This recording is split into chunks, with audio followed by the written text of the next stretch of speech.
I have equally seen this inside of the inner workings of Google and their inefficiencies and managers not really knowing how to motivate, how to increase their productivity, let alone lead a team to being productive. Yeah. There's not really a lot of incentive to be productive sometimes in these large organizations. How do you solve that? I don't think it's an incentive problem. I think it's a Okay. process problem. I think it's a process problem at first. And I'm sorry to say this, but OKRs have been one of the banes of businesses for the last 20 years.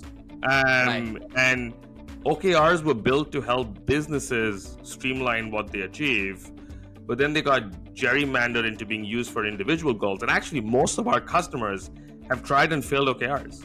And that's because the work of a knowledge worker cannot be fit into neat OKRs at the beginning of a quarter. And so we define goals as targets, projects, and skills. Those are the those are the foundations of what each person is doing, right? And every person can articulate what targets, projects, and skills they're working on. They can't articulate what OKRs they're working on. And the lack of individual level goal clarity is what sort of has led to the lack of production in organizations, not the lack of incentives.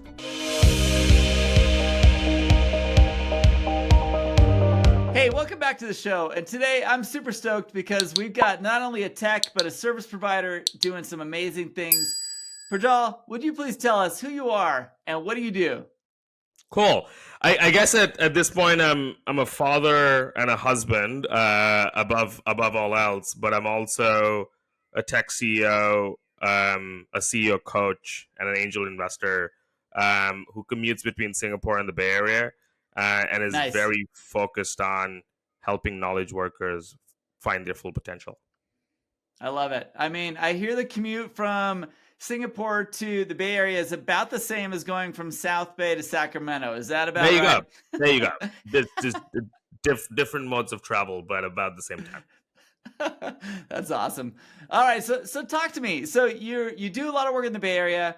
You're in that tech hub. You're doing a lot of stuff. What are you doing? Who are you servicing, and what do you do?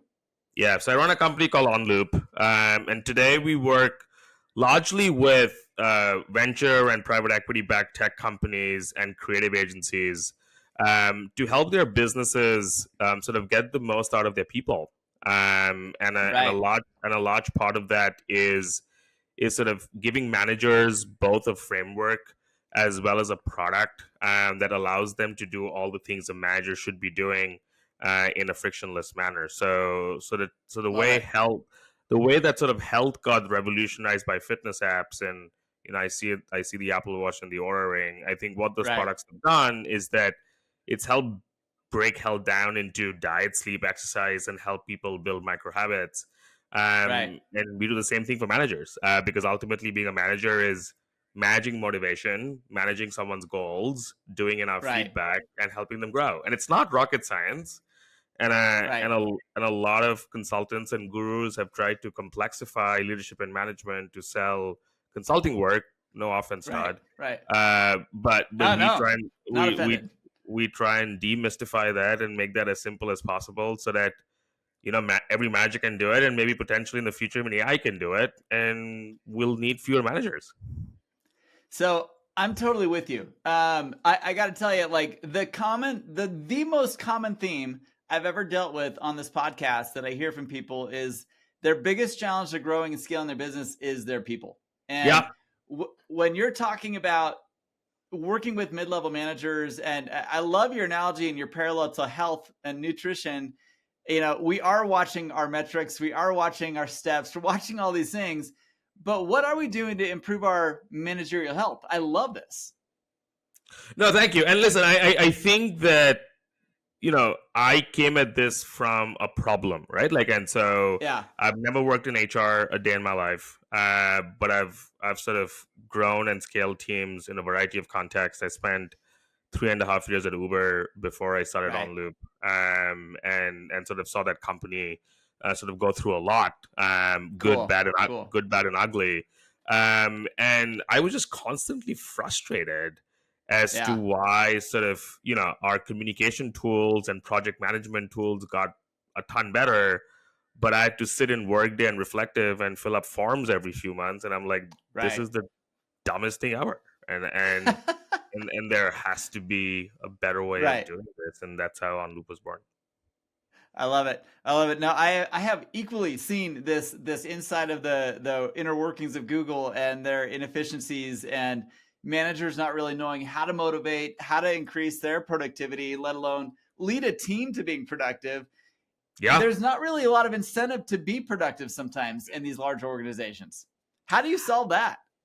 I don't think it's an incentive problem. I think it's a Okay. process problem. I think it's a process problem at first. And I'm sorry to say this, but OKRs have been one of the banes of businesses for the last 20 years.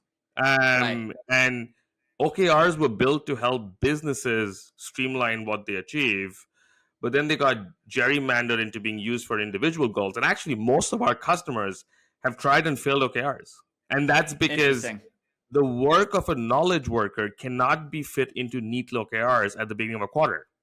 And Right. so we Right. define goals as targets, projects, and skills. Those are the Okay. those are the foundations of what each person is doing, right? And every Okay. person can articulate what targets, projects, and skills they're working on. They can't Right. articulate what OKRs they're working on. Right. Right. And the lack of individual level goal clarity is what sort of has led to the lack of productive in organizations, not the lack of incentives. And the fact that most incentive processes are largely a eloquence popularity contest, and who screams the loudest in a calibration room and doesn't actually quantify and measure work. And so I think the reason why this is sort of an unsolved problem is I think we focus in the wrong place, and that's because no one's actually built products with managers and teams in mind. They've built it for functional orgs, and we saw what happened when people built products for IT, right? Google Slides was born not because someone was trying to pitch Google Slides to CIOs. Google Slides was born because people started building slide making tools that worked for the end user. And so why have we been building feedback and goals tools for bureaucratic HR management? And that's why it's broken. And so it's not like it's not rocket science as to why it's broken, but you need audacity to go solve it for the right person. Take a step back here, because what you said is still like ringing loud in my ears here with you said target, projects, and skills. Correct. Okay. I honestly, I had a debate about this literally about 3 weeks ago. I was in a workshop with about 24 CEOs of small businesses, and we were discussing vision, mission, values. And I see what you're doing with this, because I had this huge debate and I had people read mission statements, and I was like, that is not a mission. That is like some vague, ambiguous place you're trying to bring your business to. Right. Let's be very like economically focused in what is your objective with the mission.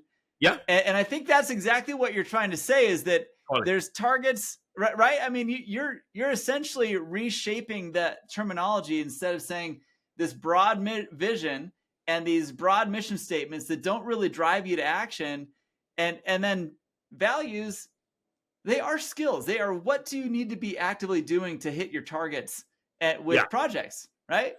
Yeah, it's a good point. So actually, we do think that actually when we work with a business, they typically have OKRs, right? So and actually, you can come up with OKRs for a business. So what we will do is take those and convert them to targets, products, and skills, and then help the rest of the organization come up with their own targets, products, skills, and link that back to sort of company level target, product, skills. And so, and I think work around values or operating principles and mission is more around inspiring purpose, right? Right. Which is about how do you develop leadership in an organization.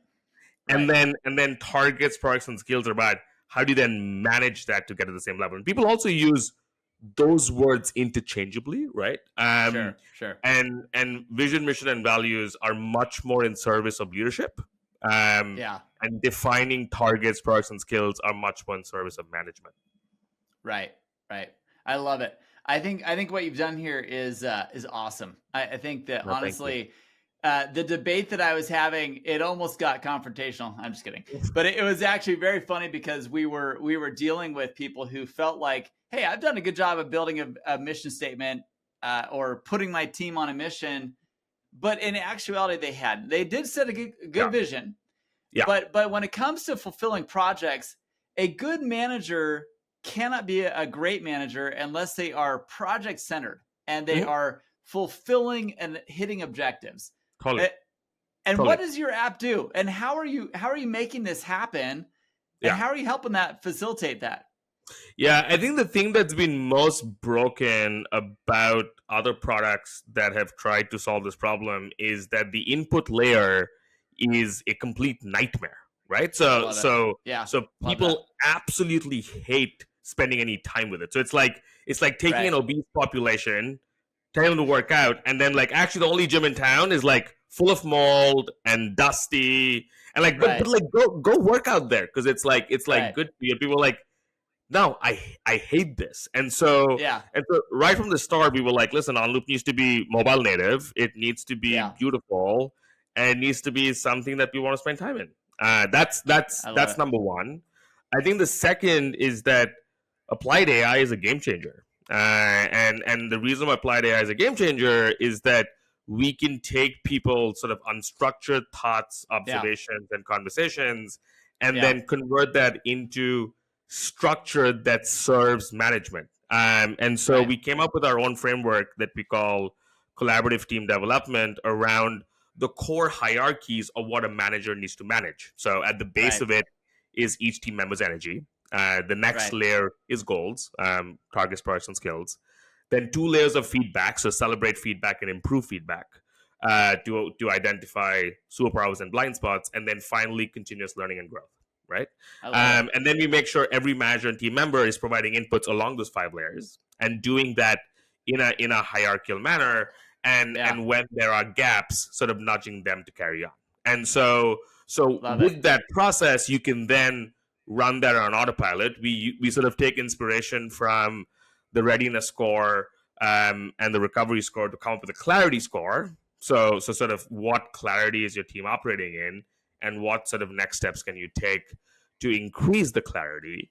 And then when you want to run a performance review or development conversation, we sort of convert all of that into what we call a prism summary that then replaces the manual performance review. So what we aspire to do is like back to 10,000 steps, right? Like if you're doing the right micro things the right way, then technology can take care of the rest. And we can focus on the things that we're good at, and technology be the right aid for it. Interesting. So when you're talking about readiness scores, clarity scores, I've heard you mention a few different elements there.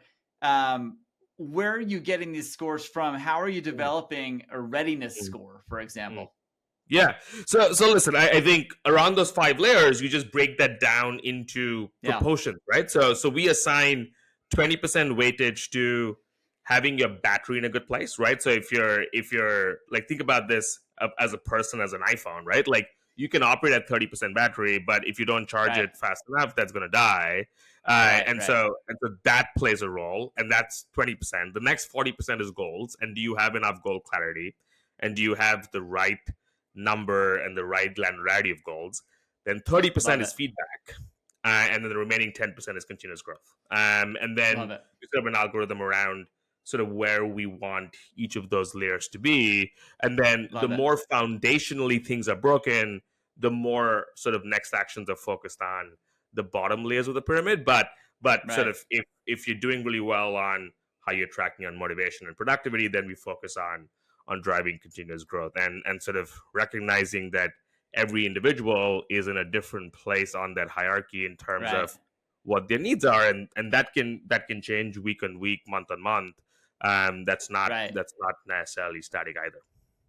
I love it. I love it. This is so aligned with me right now because we just built a growth readiness assessment that we're using to just analyze what businesses are missing the gap somewhere in their business, and it keeps them stuck at certain revenue numbers. And what I love about what you're doing is you're really helping, larger organizations structure their mid-level managers in a way that they can now benchmark and identify, are my goals ambiguous? Are they really focused? Do I have clarity of what I'm actually trying to do and why I'm trying to do it? And I love it. I mean, you're literally dialed into you're 20 steps ahead of me, man. This is cool.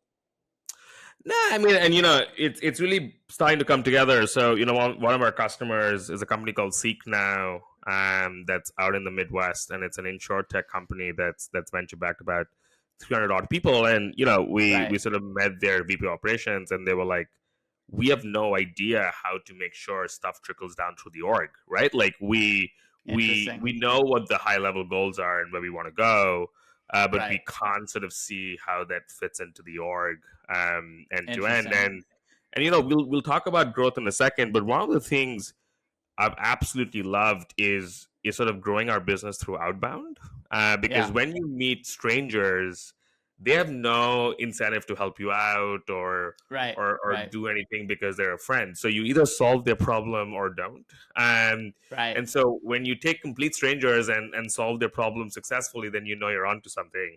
But a lot of us who've worked in tech, we're friends, and so when people put together design advisors or sort of design partners, and VCs take 10 friends in Figma and Notion, and we're building with them, you don't actually know what you're doing. And often getting out of the sort of the sort of cloud of the Bay Area and going into places like the Midwest often gives you better insight into how to build better products, because sometimes people will not tell you what really matters. I am so glad you're here, and I just wanted to take a few seconds to tell you about a program that we have assembled with a lot of our podcast guests and a lot of people who are listening to the show who are feeling the same way that they do. There's a recurring theme. You'll hear a lot of these founders talk about, I couldn't have done it without my team. I couldn't have done it without a support group of peers. I couldn't have done it without having someone to talk to that understood my feeling of isolation as an operator of my business. You see, you're not alone. It is hard running a business, and it's even harder when you can't express all your deepest concerns and frustrations with your executive team. It makes them nervous. It gets them scared. You don't want scared people on your executive team. So where do you turn? The Captain's Council is where you turn. The Captain's Council, it is an organization that we are put together with podcast guests, as well as people who are listening who are in the same boat. You see, peers are the only ones that can give you the type of empathy, the type of advice that only a founder or operator know and understand. Go check it out at captainscouncil.com. I know you're going to love what you see there. We have put together an organizational structure that has small group settings, a global community of founders and operators, as well as monthly and quarterly in-person events. You're going to love what you see there.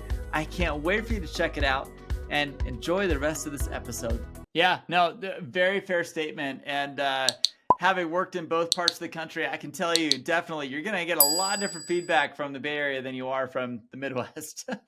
And there's a lot of different peopleness. Human nature is the same, but sometimes it's shielded in different ways, or there's different layers in the cities than there are in the I'd say the majority of the country or majority of the world, right? We love our Midwest customers. We want more of them. Right. I love it. So talk to me here, because the way that you've organized your business, now we've talked about what you do and who you're serving.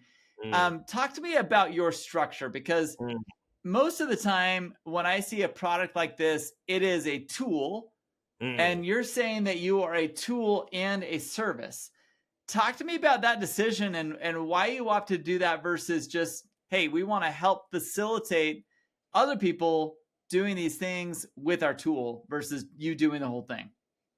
Yeah, it's a very fair point. And actually, we started as a software company and raised millions of dollars very early in our process. And when you raise venture money, services is like the most bad word you can ever use in a meeting, right? So like, Right. so it has to be all software, and Right. anything that even smells of humans is terrible. Right.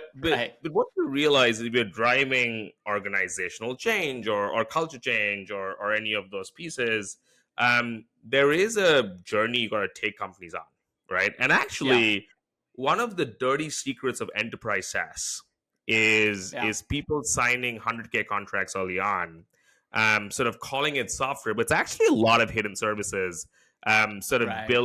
built in as quote unquote software. So everybody's actually doing software plus Yeah. services from day zero. Question is what you Yeah. call it and sort of how you go about it. Interesting. Okay. And sort of we accidentally built a framework because we just spend so much time with our customers to truly understand what is going to help solve the problem. Right. Um, Right. because it wasn't about let's build a better mousetrap and then sell it. It's about, look, feedback and goals has been a very broken problem for a very long time, and Yeah. it's not a new problem. A lot of people have tried to fix it and failed. So why are Yeah. we going to be successful? Now, part of it is we got timing right with applied AI and the shift to distributed work Right. that sort of made the pain greater and gave us a new toolkit to solve it. But I think part of Right. it also is that a lot of people told us go be performance management, go sell to Yeah. HR, right? And we were Yeah. like, no, we're not gonna. Yes, it's an existing category, so sure we could grow revenue faster in the short run, but we're not going to Right. solve the problem. And Yeah. Yeah. and if you're not going to solve the problem, then I have no desire to build this business. Right. And so, Right. and I think what the problem with sort of 0% interest rates and a lot of lose money did is that becoming a founder became cool, right? Yeah. And becoming a founder is the worst career decision anybody can make, Yes. right? For most So people. Yeah. no, but for all people, the sort of probability adjusted return on that decision is terrible. Right. And so the only reason to do it is if you care or Yeah. if you want to actually solve something. Right. Um, but sort of cheap capital made being a founder cool, Yeah. and that meant that people wanted to build a better mousetrap and then sell it to whoever bought it. And that's, you know, I'm an old school kind of guy, and that's that's not the reason why I started the company I did. And it was very Love much it. about solving a problem. And then if you're focused on solving a problem, then you don't care whether it's software or services or hardware. It's Right. about how do you solve the problem? Yeah. Um, Yeah. and then you make it more efficient over time, because whether it's software or services is a factor of my P&L. It shouldn't Right. matter to the customer. And so we don't shy Right. away from solving it. Our customers come and tell us is that either they have no clarity on goals across the org, or they don't have Right. a feedback culture in the org, or they don't have good managers who can really run their teams effectively, or they hate Yeah. the admin of performance reviews. And then we solve those problems. And Interesting. ideally we solve it entirely by software, but if we don't, we'll sit in their offices and get it solved, right? Like and that's not my customer's problem. It's my problem to figure out how that gets solved. Right. Right. But your customer, just to be clear, your customer are the businesses, not necessarily other consultants going in to help Correct. facilitate those solutions. Correct. Gotcha. And you know that over time might become a distribution strategy, right? So like Right. there's a company called EOS Yeah. that a bunch of our customers like, and actually a bunch of customers have told us that the way we think about the world and have implemented Onloop is quite aligned with how EOS works. And you Right. know, Right. EOS grew and OKRs grew as methodologies through a large bunch of consultants, Sure. um and you know, there might be CTD consultants in the future that implement our approach, and that might be a viable growth strategy. But right Right. now we're quite focused on solving customer problems directly. Interesting. Interesting. Very cool. Well, I love the methodology. I love the reasons. I love the model. And like I said, you know, I learned early on in doing this podcast that generally speaking, most challenges with growth in companies has to do with people, processes, and tools. And it sounds like Yeah, you're trying to solve all three with the same solution. yeah. I mean, I think I was lucky to see Uber scale from 9,000 to 27,000 people, and spent a lot of work actually building our Right. regional and global operating models. And people process tools is an operating model, Right. and ultimately organizational effectiveness is operating models, Totally. and Totally. organizational effectiveness is not HR, Right. but people confuse the two, right? So Right. yes, I think ultimately we see ourselves as an organizational effectiveness company, and we believe in the power of applied AI and technology to do that well. Love it. Love it. Wow. What a fun conversation this has been. I before, we wrap things up, I really want to know, as you look back at your own business's growth, Mm. you've talked a lot about some of the strategy behind why you're doing things specific ways, but what were some of the big surprises that you hit that were challenges you had to overcome to really achieve the growth you're on right now? Yeah, I think one of the things that is hard, and a lot of founders are divergent people, Yeah. but in order to really tackle big markets, you have to Yeah. sometimes go very narrow before you go broad. Yeah. I love it. Um, and and I think the one of the biggest mistakes people make is they talk about TAMs and how large TAMs matter. It's Yeah. garbage, right? And you're much better off narrowing that and then going and building white hot centers, in an adjacent manner. So I tell people our favorite companies are VC and private equity backed impact tech companies in the Midwest, and they're like, "Wow, that's specific." I'm like, "I wish I was more specific, actually," Right. and Right. that's almost not specific enough. And I think that often founders get carried away in the wrong direction with investors who are like, go after large markets or go after large TAMs. But Right. actually, no, find a very small market and make Yeah. sure Yeah. that the adjacencies exist and you can horizontalize over time, but Exactly. find a big problem and then a very finite white hot center to then expand from. Right. And I wish I'd done that earlier. I love it. I love it.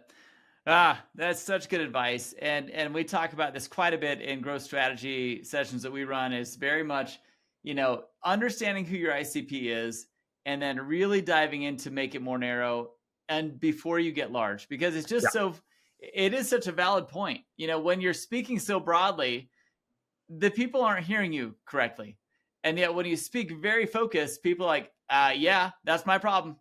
I hear you. Yeah. And So actually what sells to investors is yeah, very different from what sells to customers. it's Very different. interesting. And often software CEOs will raise money first, right? So Yeah, they sort of then take that same pitch and take it to customers, and right, customers like, I don't care about your vision, right? right, And right, and right, and right. and sort of where you're going to be in 10 years, like all that is garbage. Right? But Yeah. investors love that stuff, right? so Oh, they love it. so Yeah. so but founders have to use a very different pitch for investors and a very different pitch for customers. Love it. And many founders, including me, don't always realize that early on. So, and because you often raise capital first, Right. you then sort of apply the same thing and it falls flat on its face. And so you have to also adjust how that gets done. And how did you do it? Did you raise money first and then go, or I did did. you have a viable product? No. Okay. So No, how I did you mean, dance around that? How did you dance through that with your VC, with your fund? I think we had an early app. I think one of the issues I had when I was trying to raise money is that because there's so much vitriol against Yeah. anything that is HR tech, because Yeah. everybody's used a terrible product that they hate the UX of, that Yeah. when you talk about building something different, you had to like show people what you were thinking. So Right. so we sort of had to build an early prototype to show how we were thinking about the problem, but it Yeah. would be a lie to call it a product. I get it. it was I get it. it was It was a very minimal viable product. it was like very very minimal. But I also think that when you're in a space like ours, I think it's very hard to focus on software if you don't raise money because you get Right. dragged towards services. right? Sure, And sure. if you get dragged towards services, you never end up sort of focusing on the software. And so if you were to build a tech company, I was like, Fair there's no point. point building a bootstrap tech company. You either Yeah, build a bootstrap services company and then build tech enablement, right. or you build a tech company. And I was pretty clear we're going to try and build a tech company, and that's why Love it. we went the direction we did. Fantastic. I love it. This has been a really, really fun conversation. I love the stories. I love the lessons that you've learned, and I love the clarity with which you're trying to help other people be clear with what they're doing. Has there been somebody in your corner, somebody in your circle who's been able to impact the way that you've done this? Because this isn't very normal. And, to your point, the way that you've been able to take a venture-backed company and kind of do it the way you've done it isn't the most common story. So who helped you coach you through that? Or was there somebody? I mean, there've been a lot of people, right? Like the way they say it takes a village to Sure. grow a child. I think the same with the company. I'll call out two people. Yeah. One is a gentleman named Rob Beer, who's a CEO coach in Singapore, Cool. who I've worked with for the last couple of years, and I think what he really helped me see is what I authentically wanted to do, and also sort of helped me realize the depth and uniqueness of my insight that I should go back to. Right. Because Right. quote unquote, I'm not a practitioner, right? Like I came at this problem as sort of a applied direction versus a theoretical direction. So Right. but he's been coaching folks for 20, 25 years, and he was like, listen, Cool. your level of insight around this is better than a lot of people I've met. And the second is a gentleman named Eddie Ahmed, who's an advisor of mine today, who spent most of his career in HR, Interesting. in sort of Citibank and Morgan Stanley and sort of large global institutions. And Right. he's also been incredibly validating of the contrarian approach we've taken to solving Right. this problem. And I think that often when very credible people sort of give you the confidence that you're taking a disruptive approach that is correct, I think that's fuel for a lot of founders who are trying to be contrarian, because being contrarian's hard, and you get punched in the face a lot, and back to your boxing analogy, you need someone to sort of clean up the bruises between rounds. And so Totally. Rob and Eddie have been good bruise cleaners between rounds. I love it. Rob, Eddie, thank you. Thank you for helping JJ or Projjal do what he's been able to do in this business. And I love when people share that they aren't doing this all on their own, because it is so hard to do everything on your own. And there's so much burden, and just acknowledging that we do need people. There is a community sometimes it takes to help us be the type of leader, be the type of business owner that we want to be. So thank you for sharing that. No, thank you, Todd. Well, listen, I think your time's been well spent here. And I think that for those listening, if you have interest in what he's talking about and checking out the tech, checking out what he's doing, I highly encourage you to do so. All the links are in our show notes below, and make sure that you do. I know I'm going to, and I've looked a lot into the product, haven't downloaded the app yet. So I'm eager to dive in and check it out. Thank you so much for your time today, man. No, thank you for having me. This has been a lot of fun. Hey, what did you think of that interview? I absolutely loved it. And I love his focus on assessing your business, assessing where you're at, understanding how to become a better leader by understanding where you are right now and where you need to get to. These are all things that we talk about a lot on the show. And if you haven't done so already, go take our free growth readiness assessment at growthreadiness.com. When you are operating a business and you feel like you're getting stuck somewhere, but you're not sure where, go take our assessment. It is free, absolutely free. And the growthreadiness.com assessment will help you understand what parts of your mindset and what parts of your actual execution are the roadblocks keeping you from hitting the goals that you want to hit in your growth. So if you don't know where they are, we might be able to help you discover where they're at so you can finally make those changes and see stronger growth in your business. Check it out at growthreadiness.com. They're the sponsor of today's show, and I'm so glad you're here. We'll see you on the next one.